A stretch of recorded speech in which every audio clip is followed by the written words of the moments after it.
Hola chiques, ¿cómo andan? Bueno, terminando con las etapas psicosexuales, dijimos que íbamos a trabajar ahora algo de la segunda tópica. Espero que se acuerden que cuando hablamos de tópica, hablamos de gráfico, hablamos de un modo de graficar algo para poder explicar, ¿sí? La primera tópica era ese esquema del peine, el inconsciente, preconsciente y conciencia, que era el modo en el cual Freud explica el aparato psíquico, donde en la conciencia estaban los pensamientos eh, presentes, claros, actuales. En el preconsciente estaba todo aquello olvidado, pero que si uno utilizaba la memoria lo podía recuperar. Y en el inconsciente estaba todo aquello que fue reprimido, por lo tanto no se podía recordar.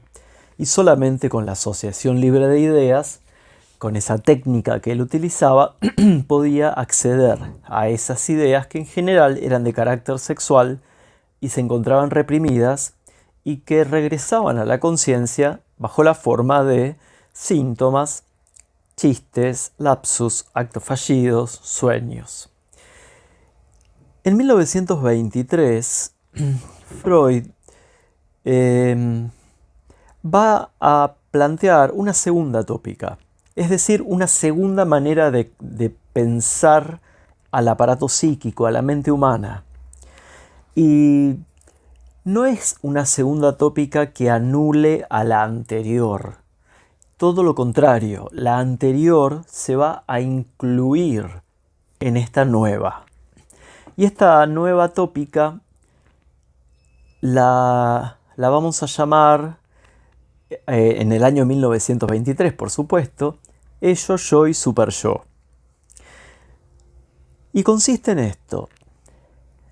Él va a plantear que el ser humano cuando nace, tal cual lo veníamos diciendo en los videos anteriores, cuando nace es un ser deseante que sale de un estado de homeostasis, de protección, de un estado en general de vida intrauterina con sus niveles más o menos estabilizados de temperatura, de alimentación, de ruido, y que cuando nace pierde todo eso. Registra el hambre, registra el sueño, registra eh, dolores y lo manifiesta a través del llanto. Por lo tanto, el bebé en general es alguien que nace y es pura demanda. Todo el tiempo está demandando a través de su llanto comida, abrigo, atención.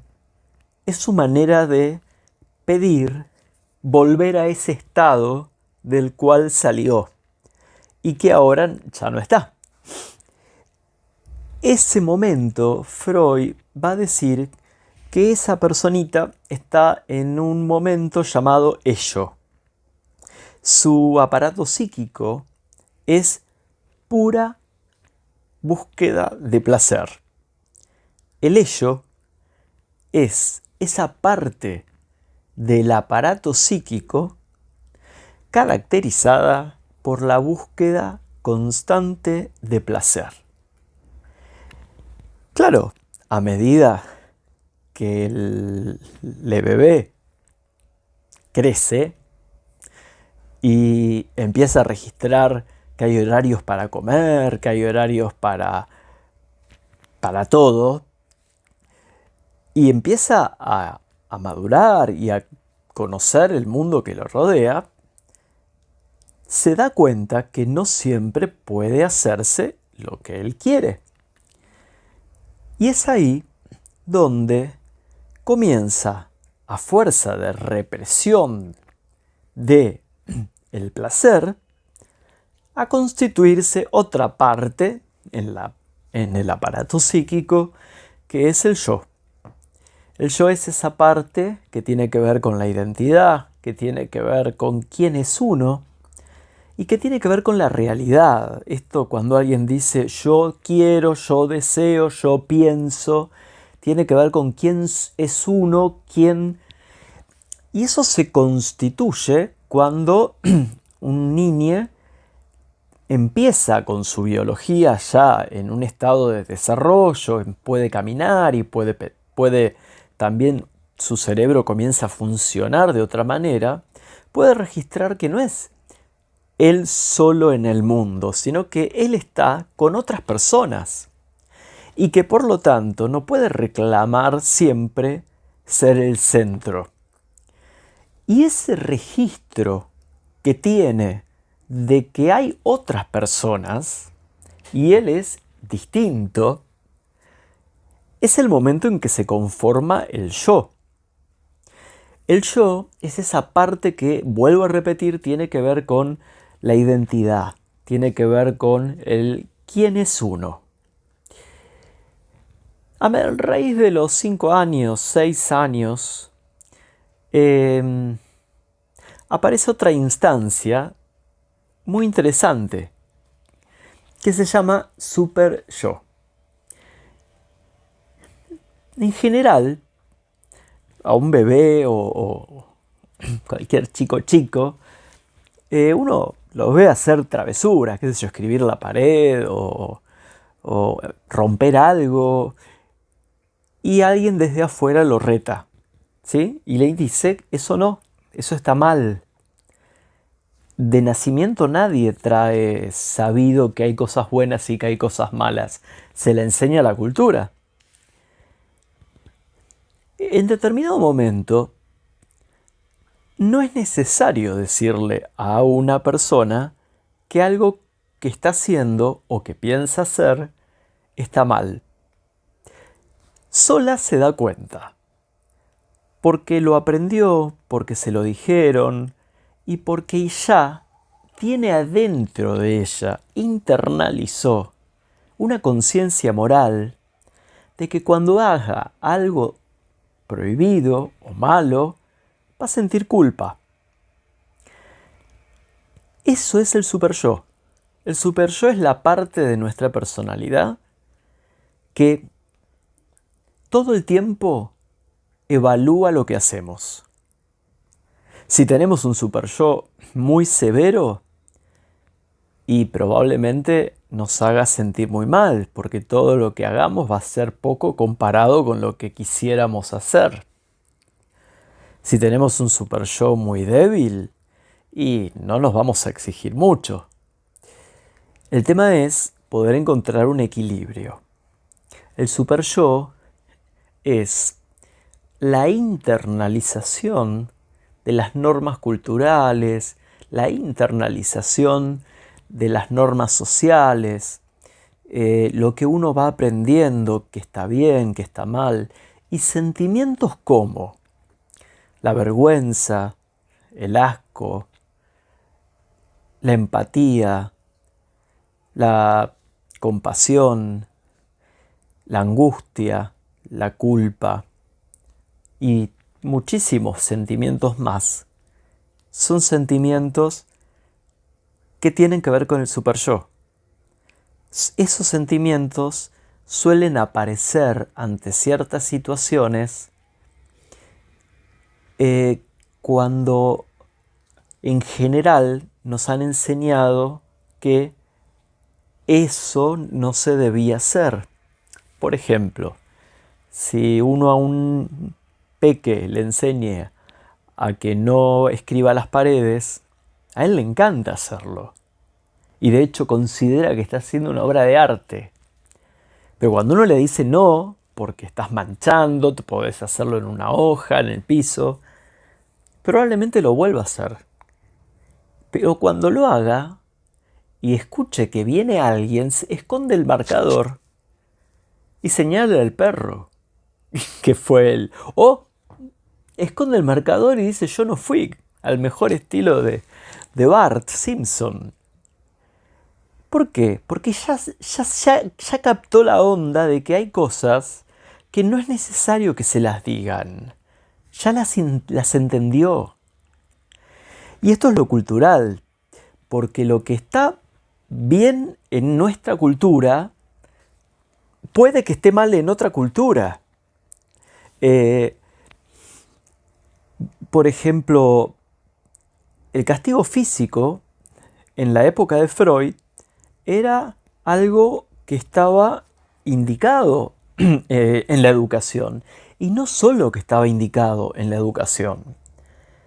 La ortopedia se utilizaba mucho más que para personas que traían algún tipo de dificultad en su motricidad, se utilizaba para moldear los cuerpos de los niños. Entonces, había aparatos para que se sentaran derechos, para que comieran bien, para que tuviesen una postura al estudiar, para controlar sus cuerpos.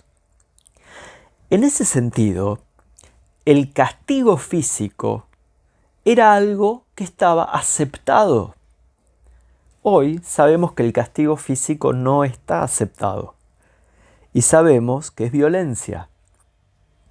Entonces, así podemos ir por muchas culturas y podemos ir viendo que cada persona tiene un super yo que representa la cultura de la cual viene, más la interseccionalidad, digamos, más su propia historia en su familia con sus valores personales. Si alguien se crió en una familia, por ejemplo, muy religiosa, probablemente si sigue esa idea tendrá determinadas miradas del mundo. Ahora, el super yo puede generarnos grandes problemas, porque si el super yo es muy, pero muy severo, puede generarnos una neurosis obsesiva muy grave. Digo, ya no es sacarme un 10, ya no es ser perfecto, ya no es que todo salga bien. Siempre hay una insatisfacción porque mi ideal es muy superior. Por lo tanto, nunca estoy conforme. Pero si mi super yo prácticamente no existe, perfectamente puedo matar o puedo torturar porque no siento angustia, porque no puedo registrar esos sentimientos que hacen que tenga empatía con Leotre. Es así que Freud va a plantear en esta segunda tópica que el ello, el yo y el super yo son tres partes del aparato psíquico que constantemente van a estar jugando y moviéndose. No son fijas.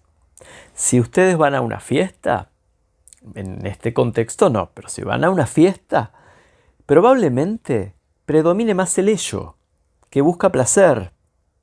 Y el yo les permite hacer un montón de cosas que en otro contexto no. Si están,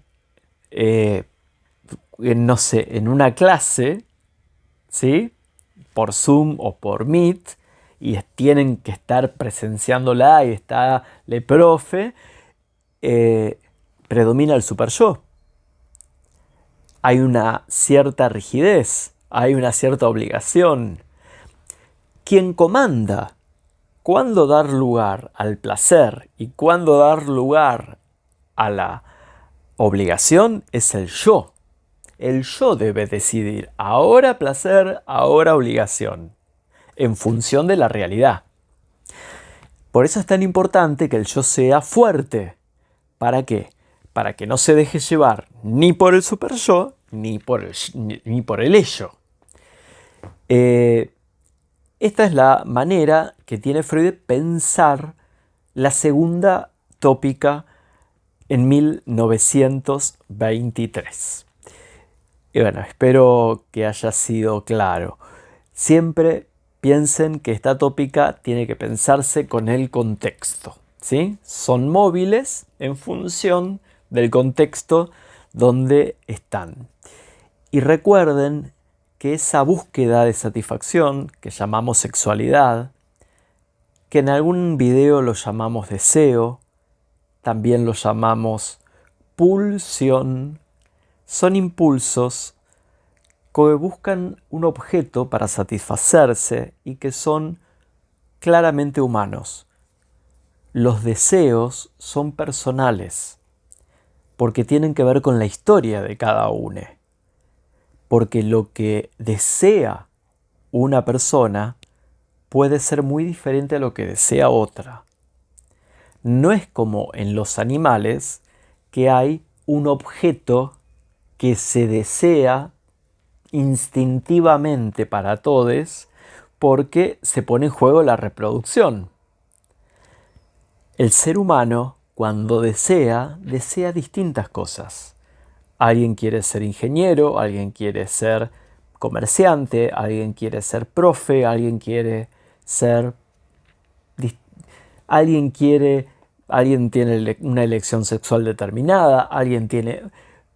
El objeto de deseo en cada persona es distinto porque cada persona arma sus objetos de deseo de acuerdo a la historia que ha vivido y a la que seguirá viviendo. Pero recuerden que siempre nada es definitivo y que si uno se da cuenta en algún momento que algunos objetos que deseamos nos traen problemas, y bueno, es el momento de pedir ayuda para no seguir buscando eso que después nos hace sufrir. Seguimos la próxima.